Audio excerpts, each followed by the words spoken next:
U P I payment ಗೊಂದಲ ಏನು ಅನ್ನೋದನ್ನು ಫಸ್ಟ್ ನೋಡ್ಬಿಡೋಣ. 20 ರಿಂದ 40 ಲಕ್ಷ ರೂಪಾಯಿ ವಹಿವಾಟು ಅಂದವ್ರಿಗೆ ಹೇಳ್ತಿದ್ದಾರೆ. ಬಡ್ಡಿ ಸಮೇತ ಅದೇನೇನೋ 60 ಲಕ್ಷ ಕೊಡು 70 ಲಕ್ಷ ರೇ, ಸುಮ್ಮನೆ ಬುರ್ಡ ಬಿಟ್ಕೊಂಡು ಕೂತಿದ್ದೀರಲ್ಲ ನೀವು ಆಫೀಸರ್ಗಳು. ಯಾವನ ಕೈಲಿ 60 ಲಕ್ಷ 70 ಲಕ್ಷ ಈಗ 1 ಕೋಟಿ ಇರುತ್ತೆ ರೀ. ಹೇಸಿಗೆ ತಿನ್ನೋರ್ಗಳ ಹತ್ರ ಇದೆಯಪ್ಪ, ವಿವಿಧ ರಂಗಗಳಲ್ಲಿ ಫೀಲ್ಡಲ್ಲಿ ಹೇಸಿಗೆ ತಿನ್ನೋರ ಹತ್ರ ಇದೆಯಪ್ಪ.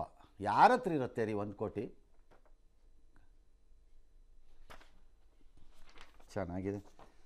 ನಿಮಗೇನು ಹೋಗಬೇಕು? ಪುಕ್ಕಟೆ ಬರೆದು ಕೊಟ್ಬಿಡೋಕ್ಕೆ ಸರ್ಕಾರದಿಂದ ನಮ್ಮ ತೆರಿಗೆ ಹಣದಲ್ಲಿ ಸಂಬಳ ತೊಗೊಳ್ಳೋದು, ತಿನ್ಬಿಟ್ಟು ಬರ್ಕೊಟ್ಬಿಡ್ತೀರಿ. ಕತೆ ಕಾಯ್ತಾ ಇದ್ರೆ 4 ವರ್ಷದಿಂದ. ಹಂಗಾರೆ ಒಂದೇ ಒಂದು ಸೆಮಿನಾರ್ ಮಾಡಿರ್ಲಿಕ್ಕಿಲ್ಲ ನೀವು ಇದನ್ನು ಗಮನಿಸ್ಬಿಟ್ಟು? ಎಲ್ಲ ಮಾಡಿದ್ದೀರಿ?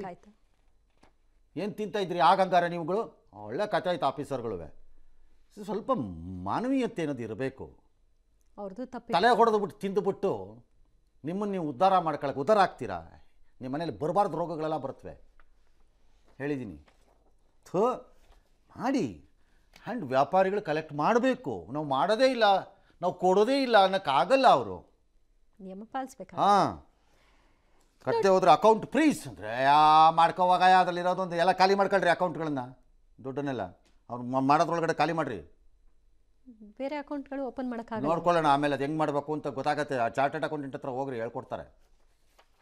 ಹೇಳ್ರಿ, ಹೋಗ್ರಿ ಹೇಳ್ಕೊಡ್ರಿ. ಅಂಗಡಿನೇ ಡಿವೈಡ್ ಮಾಡಿರಿ, 4 ವ್ಯಾಪಾರದ ಪಾರ್ಟಿ 4 ಅಂಗಡಿಯಾಗಿ 4 QR ಕೋಡ್ ಹಾಕ್ರಿ, ಹೇಳ್ತೀನಿ. ಹಂಗಾರೆ ಇವ್ರಿಗೆ ಸಿಕ್ಕಾಪಟ್ಟೆ ಗಾಂಚಲಿ ಮಾಡಿದ್ರೆ ನೀವು ಕೆಳಗಡೆ ಹೋಗ್ರಿ. 40 ಲಕ್ಷ ತಾನೆ ಲಿಮಿಟ್. ತೆರಿಗೆ ವಿನಾಯಿತಿ ಪಡೆದ ತರಕಾರಿ ಹಣ್ಣಿನ ಅಂಗಡಿಗೆ, ಹಣ್ಣಿನ ಅಂಗಡಿ ತರಕಾರಿ ಅವನಿಗೆ ಬಂದು ಬಿಲ್ ಕೊಡು ಅಂತೆ. ಎಲ್ಲಿಂದ ಕೊಡ್ತಾನ ಅವ್ನು ತಲೆ ಬಿಲ್ಲನ್ನ? ಯಾವನವ್ನು ಕೇಳೋನು ಇದನ್ನೆಲ್ಲ? ಎಲ್ಲಿಂದ ಕೊಡ್ತಾನಪ್ಪ ಅವನು? ಯಾವ ತರಕಾರಿ ಅಂಗಡಿಗೆ ಹೋಗ್ಬಿಟ್ಟು ಗನಂದಾರಿ GST ಆಫೀಸರ್ ನೀವು ಬಿಲ್ ತಂದಿದ್ದೀಯಾ ತೋರ್ಸಪ್ಪ ನೋಡೋಣ. ನೀ ತರಕಾರಿ ತೊಗೊಂಬಂದಾಗ ಅದು ಯಾವತ್ತು ಬಿಲ್ ತಂದಿದ್ದೀಯಾ ಅಂತ ನಾನು ನೋಡಬಿಡ್ತೀನಿ. ನಿಮ್ಮ ಶ್ರೀಮತಿಗೆ ಫೋನ್ ಮಾಡಿ ಕೇಳ್ರಿ, ಅದು ಮೊನ್ನೆ 2 kg ಬದನೆಕಾಯಿ ತಂದಿಲ್ಲ ಅದಕ್ಕೆ ಬಿಲ್ ತಂದಿಯಾ ಅಂತ. ಆಮೇಲೆ ಟ್ಯಾಕ್ಸ್ ಒಳಪಡಲ್ಲ ಅಂದಮೇಲೆ ಅವ್ರು ಯಾಕೆ ದಾಖಲೆ ಇಟ್ಕೋಬೇಕು ಸರ್?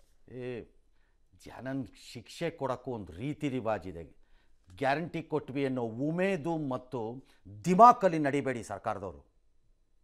ಎಸ್, ಇನ್ನು ಟ್ಯಾಕ್ಸ್ ವಿಚಾರದಲ್ಲಿ ಗೊಂದಲ ಏನು? 2017ರ ಜುಲೈ 1ರಂದು ಸರಕು ಮತ್ತು ಸೇವಾ ತೆರಿಗೆ ಕಾಯ್ದೆಯು ದೇಶಾದ್ಯಂತ ಜಾರಿಗೆ ಬಂತು. ಯಾರಿಗೆಲ್ಲ GST ಟ್ಯಾಕ್ಸ್ ಬರುತ್ತೆ, ಯಾರಿಗೆ ಬರೋಲ್ಲ ಅನ್ನೋದನ್ನ ನೋಡಿ. 40 ಲಕ್ಷ ಸರಕು ಪೂರೈಕೆ ಅಂದರೆ ಪದಾರ್ಥಗಳನ್ನು ಪೂರೈಕೆ ಮಾಡಿದವರು ಅಂತ ಅಲ್ವಾ? ಈಗ KMF ಮೈಸೂರು ಪಾಕ್ ಮಾಡಿದ್ರೆ ಅವ್ನು GST ಹಾಕ್ಕೊಡ್ಬೇಕು. ಒಳ್ಳೆ ಕಥೆ ಆಯ್ತಲ್ಲ ಇದು. ಪ್ಯಾಕ್ಡ್ ಫುಡ್ ಅಂತ ಅವ್ರು ಹಾಕ್ಬೇಕು. ಬಕ್ರಾಗಳು ನೀವು ಕೊಟ್ಟಿರ್ತೀರಿ, ಅದಕ್ಕೆ ದುಡ್ಡನ್ನು ಕೊಡಬೇಕು ನೀವು. ಟ್ಯಾಕ್ಸ್ ಪೇ ಮಾಡಿನೇ ತೆಗೆದುಕೊಳ್ಳುತ್ತಾರೆ. ಸರಕು ಸಪ್ಲೈ ಮಾಡಿದವ್ರಿಗೆ 40 ಲಕ್ಷ ವಾರ್ಷಿಕ ವಹಿವಾಟು ಇಟ್ಟಿದ್ದಾರೆ. ಸೇವೆಗಳು ಈಗ ಅಂಗಡಿ ಇಟ್ಕೊಂಡು ನಡೆಸೋದು ಮಾಡೋದು ಎಲ್ಲ ಇದೆಯಲ್ಲ, ಅವ್ರಿಗೆಲ್ಲ 20 ಲಕ್ಷ ಮಾಡಿದರೆ ನೋಂದಣಿ ಕಡ್ಡಾಯ ಅಂತ ಮಾಡಿದ್ದಾರೆ. ಒಂದು ಅಂಗಡಿನ 2 ಭಾಗ ಮಾಡಿಬಿಟ್ಟು ಫ್ರಂಟ್ ಅಂಗಡಿ ಬೇರೆ ಬ್ಯಾಕ್ ಅಂಗಡಿ ಬೇರೆ ಅಂತ ಮಾಡ್ಕೊಂಡಿದ್ರೆ ನಂಗೆ ಗೊತ್ತಿಲ್ಲ. ಈಗಲೇ ಹೇಳಿದ್ದೀನಿ, ನಂಗೆ ಗೊತ್ತಿಲ್ಲ ಅದು. ಸರ್, ಇಲ್ಲಿ ಕುರುಕುಲು ತಿಂಡಿಗೆ 5% ಟ್ಯಾಕ್ಸ್ ಅಂತಾರೆ. ತರಕಾರಿ ಹಣ್ಣಿಗೆ ಯಾವುದೂ ಇಲ್ಲ. ಹಾಲು ಮೊಸರು ಮತ್ತು ಬ್ರೆಡ್ಗೆ ಟ್ಯಾಕ್ಸ್ ಇಲ್ಲ. ಓವರಾಲ್ 18% ಅಂತ ಹಾಕ್ತಾರೆ ಸರ್, ಸ್ಟೇಟ್ ಮತ್ತು ಸೆಂಟ್ರಲ್. ಇಲ್ಲಿ ಕುರುಕುಲಿಗೆ 5% ಅಂದರೆ ಹೆಂಗೆ ಸರ್ ಇದನ್ನ? ಅದು ಒಂದೊಂದಕ್ಕೆ ಒಂದೊಂದು ಮಾಡಿದ್ದಾರೆ ಅನ್ಸುತ್ತೆ. ಕ್ಯಾಟಗರಿ ನಾನು ಕ್ಯಾಟಗರಿ ನೋಡಿಲ್ಲ, ನಾನು ಕ್ಯಾಟಗರಿ ನೋಡ್ಬೇಕು ಅದನ್ನು. ಅದು ಯಾವ ಕ್ಯಾಟಗರಿನಾದರೂ ಆಗಲಿ, ನೀವು ಅದ್ರ ಬಗ್ಗೆ ನೀವು ತಲೆ ಕೆಡಿಸ್ಕೋಬಾರ್ದು. ವ್ಯಾಪಾರಿಗಳು ನೀವು ಯಾಕೆ ತಲೆ ಕೆಡಿಸ್ಕೊತಿದ್ದೀರಿ? ನೀವು ಅದನ್ನು ಹಾಕ್ರಿ ಸಿದ್ದರಾಮಯ್ಯನ ಮೇಲೆ, ಮೋದಿ ಮೇಲೆ. ಆ ಮೋದಿ ಬಂದ ಮೇಲೆ ಬರ್ಬಾದಾಗೋಯ್ತು ಜೀವನ ಸರ್ ಅಂತ ಜನಕ್ಕೆ ಹೇಳ್ತಾ ಇರಿ. ಸಿದ್ದರಾಮಯ್ಯ ಅಂತ ಒಬ್ರು ಬಂದಿದ್ದಾರೆ ಸರ್, ಅವ್ರು ಇನ್ನೂ ವರ್ಷು ಸರ್ ಅಂತ ಜನಕ್ಕೆ ಹೇಳ್ತಾ ಇರಿ. ಸುಮ್ಮನೆ ಕ್ಯಾಕರ್ಸ್ ಉಗಿತಾ ಇರಿ ಅಂಗಡಿಗೆ ಬಂದವ್ರ ಥರ ಎಲ್ಲ. ಅಷ್ಟಾದ್ರೂ ಸಂತೋಷ ಪಟ್ಕೊಳ್ಳಿ. ಎಲ್ಲಿ ತಲುಪಬೇಕು ಅವಾಗ ತಲುಪುತ್ತೆ. ಹಂಗನ್ಬಿಟ್ಟು ಟ್ಯಾಕ್ಸ್ ವಸೂಲಿ ಮಾಡ್ಕೊಳ್ಳಿ. ಅದಾಗಬೇಕು. ಸುಮ್ಮನೆ ಉಗಿತಾ ಹೇಳ್ತೀನಿ, ಮಕಾಮೂತಿ ನೋಡಿದ್ರೆ ಉಗಿತಾ ಇರಬೇಕು. ಅವು ಮೋದಿಗೂ ಅಷ್ಟೇ, ಇಲ್ಲೂ ಅಷ್ಟೇ, ಇಬ್ಬರಿಗೂ ಉಗಿಬೇಕು. ಕ್ಯಾಕರ್ಸಿ ತೊಂದರೆ ಕೊಡ್ತಾ ಇದ್ದಾರೆ. ಕಾಟ ಕೊಡಬಾರ್ದಪ್ಪ. ಈ ಪ್ರಮಾಣದಲ್ಲಿ 4 ಪಟ್ಟು ಜಾಸ್ತಿ ಆಯಿತು, 6 ಪಟ್ಟು ಜಾಸ್ತಿ ಆಯಿತು, 76 ಪಟ್ಟು ಜಾಸ್ತಿ ಆಯಿತು. ನಮ್ಮ ಮನೇಲಿ ಹೆಣ ಬಿದ್ದಿದೆ. ಹೆಣ ಬಿದ್ದ ಮೇಲೆ ನಿಮ್ಗೆ 6 ಪಟ್ಟಾದರೆ ಅದನ್ನೇ ಇಟ್ಕೊಳ್ಳಿ ನೆಮ್ಮದಿಯಾಗಿ ಅಂತ ಅನ್ಬೇಕು ಯಾವನಾರು ಒಬ್ಬ. ಜನನ್ ಸಾಯಿಸಿ ತೆರಿಗೆ ವಸೂಲಿ ಮಾಡೋದು ಸರ್ಕಾರನ, ರಾಜಧರ್ಮನ ಅದು? ಮತ್ತೇನು ಮಾಡ್ಬೇಕು ಸರ್? ಅದಕ್ಕೊಂದು ಲಾಜಿಕಲ್ ಆಗಿರ್ಬೇಕ್ರಿ. ಫುಡ್ ಐಟಮ್ಸು ಇಂಥ ವಿಚಾರದಲ್ಲೆಲ್ಲ ಲಾಜಿಕಲ್ ಆಗಿರಬೇಕು. ಸಡನ್ ಆಗಿ ಬಂದು ನೋಟಿಸ್. ನೀವೀಗ ಸಿಗರೇಟ್ಗೆ ಹಾಕ್ತೀರಿ, ಹಾಕಿ. ಚಚ್ಚಾಕಿ ಬಿಡಬೇಡಿ. ಗುಂಡಿಗೆ ಹಾಕ್ತೀರಿ, ಹಾಕ್ಕೊಳ್ಳಿ. ಮುತ್ತು ರತ್ನ ಹವಳ ಪಚ್ಚೆ ಹಾಕಿ, ಚಿನ್ನ ಹಾಕಿ.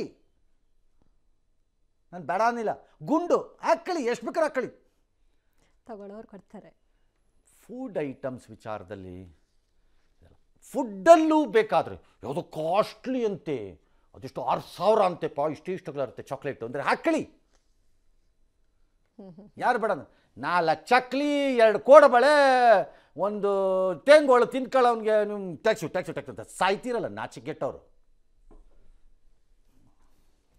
ಸಾಯ್ತಾರೆ. ಒಳ್ಳೆ